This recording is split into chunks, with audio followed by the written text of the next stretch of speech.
আসসালামু আলাইকুম ভিউয়ার্স। বাংলাদেশের সর্বশেষ আপডেট সংবাদে আপনাদের স্বাগত। জানিয়ে দিব হাতে থাকা সর্বশেষ আপডেট বাংলা সংবাদ। প্রথমেই সংবাদ শিরোনাম। নির্বাচনের জন্যই দেশের মানুষ আন্দোলন ও সংগ্রাম করেছে বলেছেন অ্যানি। এরপর জানিয়ে দিব বিএনপি ও ছাত্রদের দূরত্ব নিয়ে আসিফ নজরুলের স্ট্যাটাস। এদিকে জুলাই অভ্যুত্থানে হেলিকপ্টার থেকে গুলির প্রমাণ মিলেছে বলেছেন চিফ প্রসিকিউটর। এরপর জানিয়ে দিব বুড়ো হয়ে গেছি, এখন বিদায়ের দ্বার প্রান্তে বলেছেন মির্জা ফখরুল। আরও জানিয়ে দিব কে এম শফিউল্লাহর মৃত্যুতে প্রধান উপদেষ্টার শোক।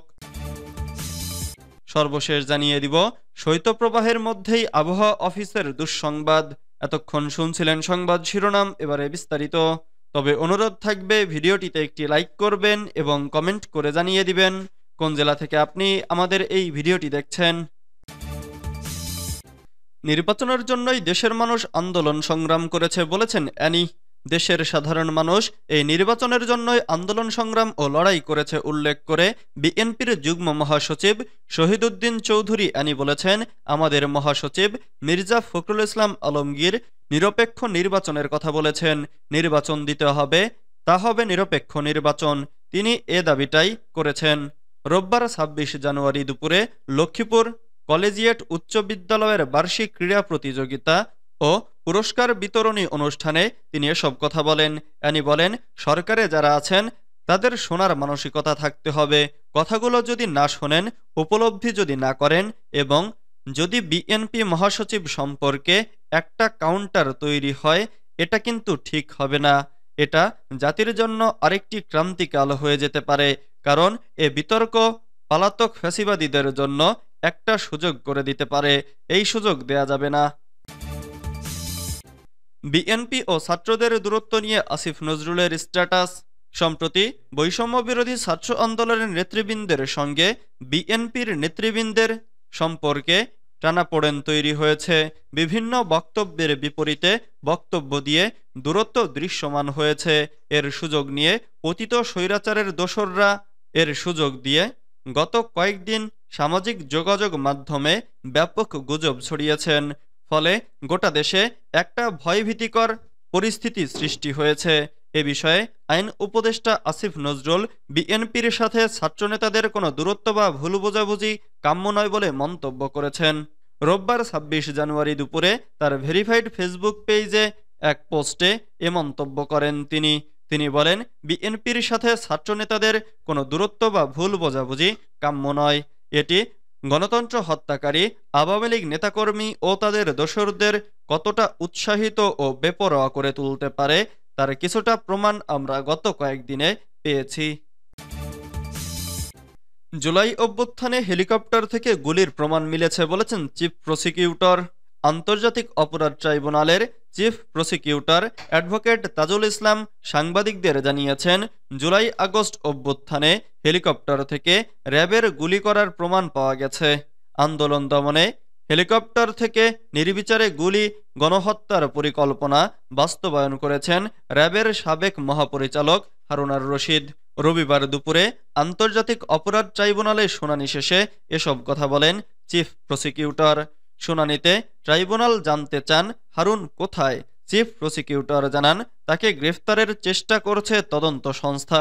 অ্যাডভোকেট তাজুল ইসলাম আরও বলেন, মানবতাবিরোধী অপরাধের মামলায় এখন পর্যন্ত ৯৬ জনের বিরুদ্ধে গ্রেফতারি পরোয়ানা জারি করেছেন বিশেষ ট্রাইব্যুনাল।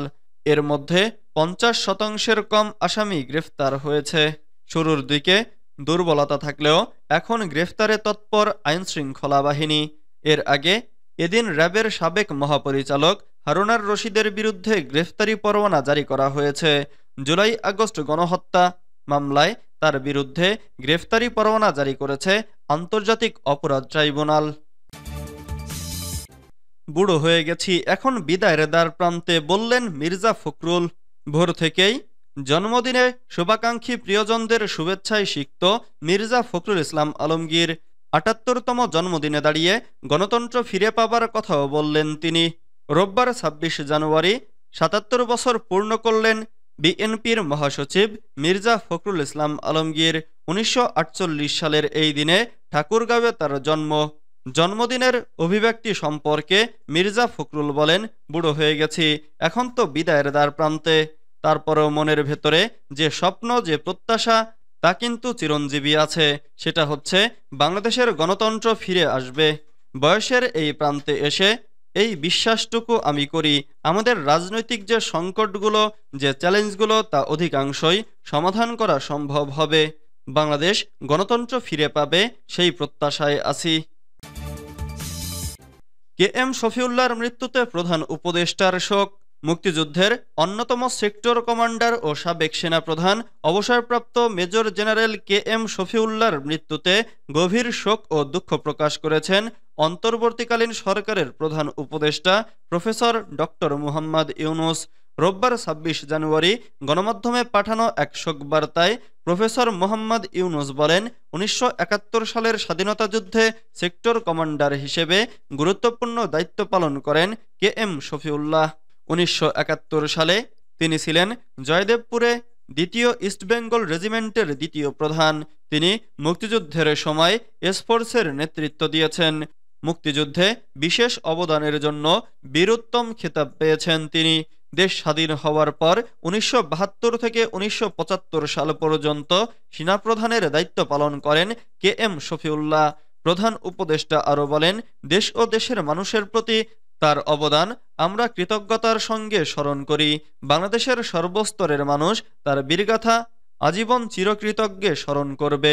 প্রধান উপদেষ্টা মুক্তিযুদ্ধের সেক্টর কমান্ডার ও সাবেক সেনাপ্রধান KM শফিউল্লাহর আত্মার মাগফিরাত ও পরকালীন জীবনের শান্তি কামনা করেন।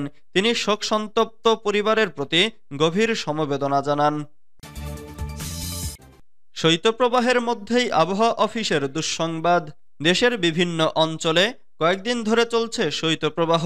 এরই মধ্যে শুরু হয়েছে চতুর্থ ধাপের শৈত্যপ্রবাহ। শুরু হয়েছে গতকাল শনিবার থেকে। প্রথম দিন ২ জেলায় থাকলেও পরবর্তীতে বিস্তার লাভ করেছে শৈত্যপ্রবাহ, আর ছড়িয়ে পড়েছে ৬ জেলায়। শৈত্যপ্রবাহের প্রকোপ কমে এলেও কিছু অঞ্চলে বৃষ্টির সম্ভাবনাও রয়েছে। রোববার ২৬ জানুয়ারি সকালে পরবর্তী ৭২ ঘন্টার পূর্বাভাসে এ তথ্য জানানো হয়।